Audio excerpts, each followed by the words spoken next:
this is a fabulous text of Scripture, and I think of this Scripture that we've read today and the passages from our American history and the songs that we sang earlier are a great illustration of the kind of thing Paul is encouraging us to do here in the text. Think about those things that are good, that are true, that are lovely, that are of good report. Think of those things that are excellent and praiseworthy. And as you think of those things, your life will be shaped and transformed.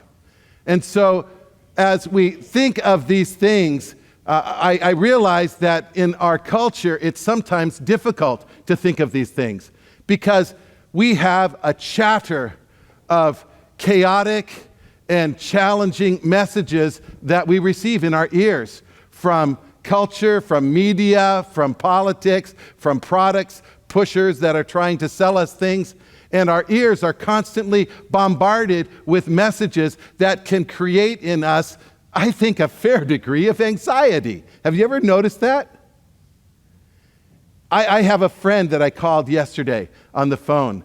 I had an issue that I wanted to talk to her about, and she told me about a mutual friend of ours who was down in San Diego on Friday at the Trump rally and protests that were going on.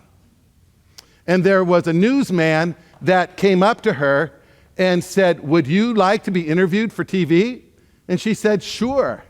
And so the TV reporter asked her, "So, tell us, what are your politics?" And she said, "Well, I look at myself as fairly moderate."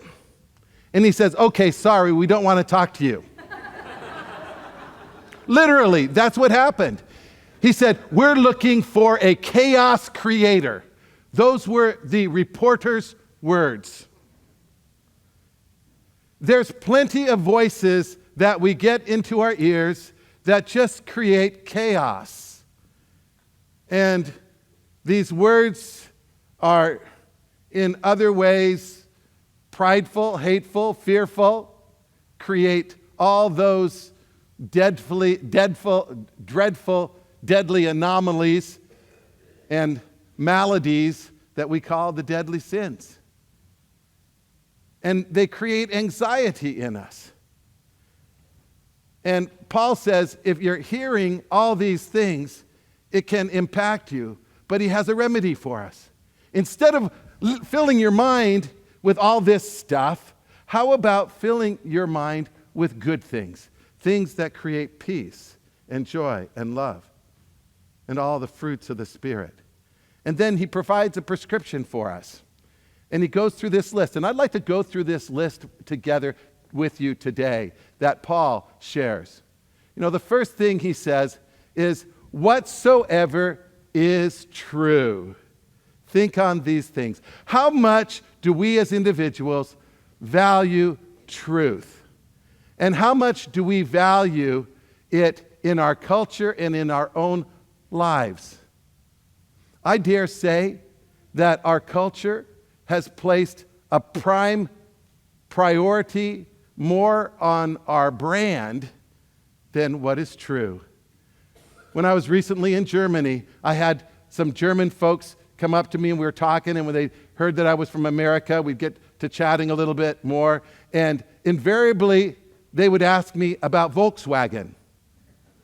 What do you think about Volkswagen? It's a big issue in Germany because here they've been cheating on emission controls in America, and they've had this hefty fine labeled against them, and now shareholders are bringing suits against Volkswagen, and the German identity is impacted significantly by the challenge now that has been presented to this brand.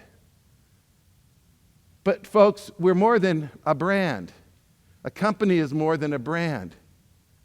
A company is to be creating something of worth. I went to a class at Columbia University in their business school in marketing, and I remember this class where we had a professor that told us, you need to look at your own personal life as a brand. And I thought about that. It's very interesting, looking at my life as a brand. Get your brand up on Facebook. Get your brand up on LinkedIn. Think of yourself as a brand. Now, I had a tad bit of a problem with that. I believe that our integrity and our reputation is important, certainly. But how we present ourselves on the outside really ought to be a reflection of who we are on the inside. I think this is a big part of what Arthur Ashe was dealing with in his autobiography. Did any of you read his autobiography? He starts out his autobiography, which was really a love letter to his daughter before he died of AIDS. And he said at the beginning of his book, the first words, reputation is everything. Then he went on to talk about his life and how he had sought to live with Christian values and sought to live upright, and how he had failed at times, but he wanted his little daughter, I think it's Camellia, he tells his daughter, I want you to know I've been faithful to your mother. And that was important for him because truth was important. So our reputation that emerges from truth is very vital. And we're told in this text to, absorb the truth and live the truth. And then as we live the truth, then we'll be able to settle the anxieties that tend to churn up inside of us. Now, one of the other things that Paul says is not only are we to live with the truth, but we are also supposed to pay attention to what is honorable. Notice that word in the text, do what is honorable. When I think of honorable people, the person that I think of probably most is George Washington. Can you think of a more honorable individual in American history than George Washington? Whatever he did, wherever he went, people respected him. He presented himself in such a way that when it came to electing the first president of the United States, he was elected unanimously. And then when they came to elect the second president of the United States, they said, no, we want you to do it again. And he was elected unanimously. There was something about him. James Madison once said, well, I'd like to get this through, and I think we have the population behind us on this, but if President Washington isn't with us, it's not going to happen. He had that kind of reputation. And the way that he developed that character in his own life is when he was a boy, he placed a prime importance on the development of character. He was given by a schoolmaster a little book called Rules of Civility and Decent Behavior. And it was composed by the Jesuits in the 1500s. And they list over 100 different details of how you should live, especially in a courtly environment. And so in training young men, especially to live in the upper echelons of civil society, they listed a bunch of things. For example, speak loudly and be heard. Another one was stand up when someone comes into the room and look them in the eye. These are things I tried to teach my children. Things like don't spit seeds when you're standing or when you're sitting at the table. Very practical things. And another very important thing, do not, men, adjust your pants in public. That's a guideline that the National Major League Baseball should actually consider. But here he really lived by these principles, and as he sought to live by these principles, his life was shaped by a life of civility and decent behavior because he placed a prime objective on it. But not only in the use of this word that Paul shares about living honorably is he thinking about our courtly behavior, but he's thinking about right now, us as Christians, we're living in the courts of our King. We live before the living presence of a God who has come near us and has been resurrected from among us, and who's in the process of redeeming all of culture. And so live in such a way before our King so that we live honorably before the one who has gone before us. Last week we ended our service with the words of the writer of Hebrews in Hebrews chapter 12, when he says, therefore, since you are surrounded by such a great cloud of witnesses, run with perseverance the race marked out for us. Fix your eyes on Jesus. And that's certainly the way that we live honorably as Christians in the courts of our King. Another thing that Paul tells us is think about those things that are right. And the word that he uses for right here, it's a word that refers to knowing what is right and doing what is right. You know, in newspapers, we'll oftentimes read these stories about local heroes who come to the aid of an innocent person, sometimes a stranger, and they help them and they save them. I know as a boy, one of the things that I would read every month in my Boy's Life magazine that I got from my Boy Scout troop was a little cartoon about a Boy Scout who saved the life of another person.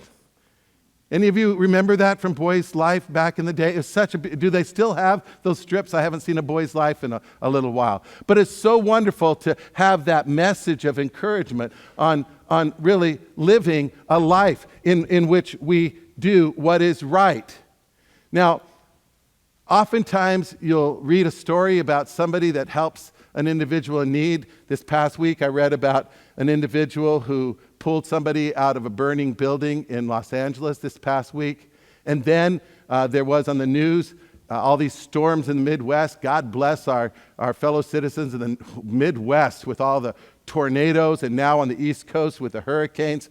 But there was a truck that was sinking. It was a car that was sinking into some mud that had flooded an area, and this car was starting to sink into the mud. And there was a woman that ran to the aid of this lady who was stuck in the car and literally pulled her out of the window. And when they talked to her about why she did it, she said, it was the right thing, so I did it. Now, it just seemed like a normal thing for this lady to do. But the reality is it's not always the normal thing for us to do the right thing. But we train our mind with the things that we read and the things that we think about and the ways that we nurture our spirits. And then we wind up thinking the right and then doing the right. And then Paul tells us in our text, think on those things that are pure.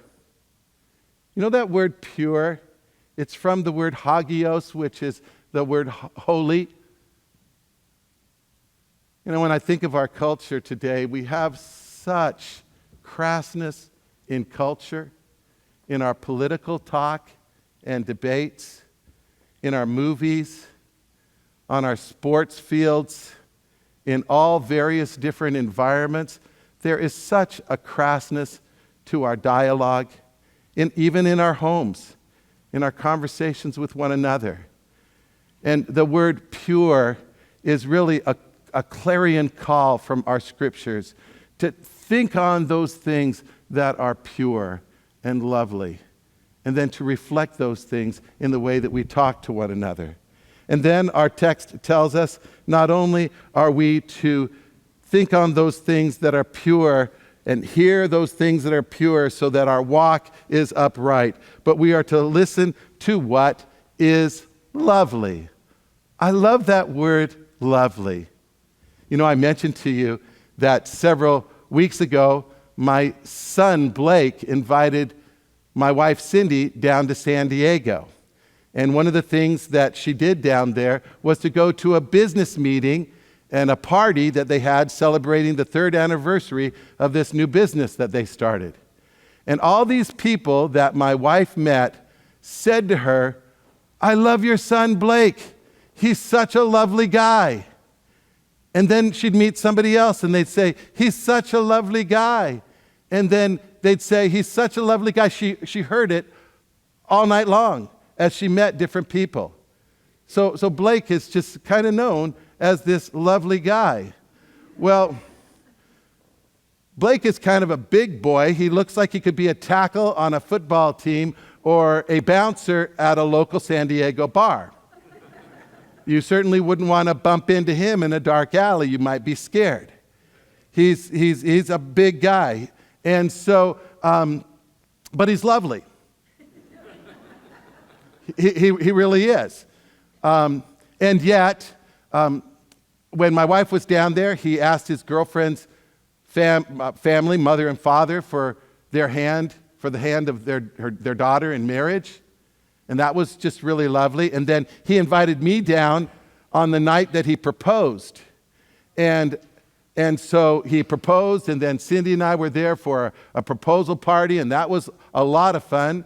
And the mother of the bride-to-be gave an heirloom ring to Blake so that he could use the center setting for a ring for Cindy. And that was just lovely. And then when Blake went to pick up that heirloom ring together with the new ring that he had it set in, the jeweler said that he melted down all the gold from the old heirloom and that he didn't have it anymore. Now, my son was livid, and he was having a hard time really figuring out a way to be gracious. He was not feeling like such a lovely guy. He was ready to go back to that jeweler and knock some heads, which I imagined, was a reasonable thing. So the lady that I called down in San Diego, my friend is a jeweler, and she said, no, they should never have done that. That's not common practice unless they actually had it written out and a certain price was given for the ring. So I'm talking to my son about this, and he's just so angry, but he called me up because he knew he needed another voice in his ears. And he knew he just might get it from his dad. And so I talked to him, and he was receptive. And as I rang him on the phone, and I talked to him, he responded. And now he has a plan for responding to the jeweler. And I think he's going to press his cause at the same time as not losing himself. And I think that's a big part of what Paul is calling us to do. I think that's a part of what we are being called to do as Christians. We can push our cause, we can state our mind, but let's not lose ourselves in the midst of doing it. Then another thing that Paul states is that we are to live a life of good repute. Whatever is of good repute, think on these things. I know what is on Paul's mind here is what he has talked about earlier in verses 2 and 3 of chapter 4 of Philippians.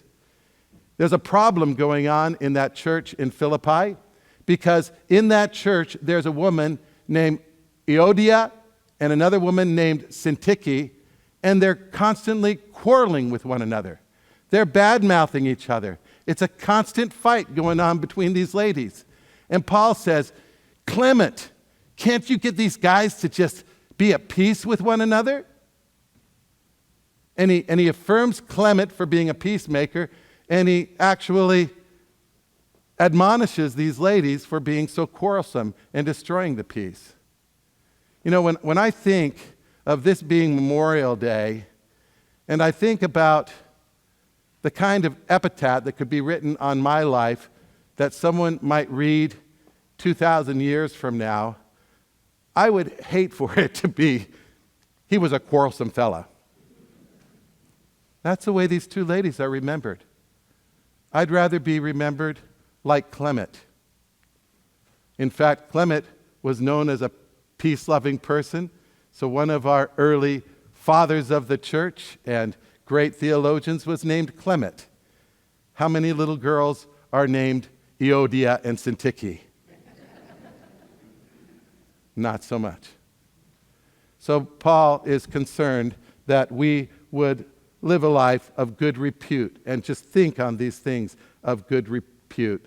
And then two other things that Paul ends his list with. He says, think on things that are excellent and think about things that are praiseworthy. Now, when you think of those things that are excellent and praiseworthy, these two words don't really characterize the kind of language that Paul most often used. In fact, he invariably avoided words like this because it didn't really express the core of his theology. He thought of our lives as sinful and broken and in need of God's grace, and that the human is not an individual of excellence or praiseworthiness, but that we have a God who is excellent and praiseworthy. And yet, He looks at the culture of the Greeks, and he considers the things that are great among the culture, and he says, look, just think on these great things. It's like if I was talking to some young people today, I'd go into the Scouts and I'd say, just consider your Scout law. A Scout is trustworthy, loyal, helpful, friendly, courteous, kind, obedient, cheerful, thrifty, brave, clean, and reverent. It doesn't say that in the Bible, but it's good. It's something that is excellent. You know, not adjusting your pants in public. It's a good thing not to do, right? You don't want to do that. Don't spit out your seeds in public. George Washington lived by 100 of those things. I've tried to live by 12 of those things, so maybe I'm maybe a 12th of what George Washington is in his greatness, perhaps, if I could even dream to be at least even that. But what Paul is telling us is think of those things that are excellent and those things that are praiseworthy, and then consider those things. Now, the reason that Paul gives us this prescription for the chaos messages that we get from the world, so that we would live upright instead of with anxiety, the reason that Paul shares with us this message is not so much that we would live with the power of positive thinking. The power of positive thinking is a good thing, but there's more to what Paul is saying in our text. What Paul is calling us to do is to live sacramentally, to recognize that this world is filled with lots of good things that God has provided for us. The earth is the Lord's and the fullness thereof, the psalmist says, and Paul is echoing that thought in this text. And so we can embrace all of those good things. And as we embrace those good things, then we listen to that which is good, live uprightly, and then we can then, in turn, speak back into our culture words that are calming and loving and gracious and good. But it takes sometimes moving away from some of those negative, distressful voices. Just vacate from them for a while. You know, one of the things that I am so impressed by some of our early patriot fathers and mothers who did such a fabulous job of leadership of our early nation is, although partisan politics began even while George Washington was in office, but was initiated the minute that he announced his retirement. It was initiated in full. One of the things that our patriots did in the early years of our country is these great patriots would always retreat and gain perspective back home. You know, Thomas Jefferson was always going back to Monticello and reviving his soul. James Madison was always going back to Montpelier in Virginia and reviving his soul. George Washington was always going back to Mount Vernon and getting refreshment and then returning back to the life of civic leadership. And then I think of John Adams. He'd always go back to Braintree, which is now called Quincy, but he had a special name for his house, his farm. You know what he called it? Peacefield. Peacefield. I think we need a Peacefield. We have it in our bedrooms when we kneel and pray. We have it at our tables when we join hands with our family and share grace together. We have it here in church every time we remember the Sabbath and we keep it holy and we gather together with God's people and we listen to a message that can help shape our lives. And as it shapes our life, hopefully, it will inform the world around us, a world that is so addicted to chaos and all the rest that it produces. Well, let's take some time now and go to the Lord in prayer and ask the Lord that we would be His servants and that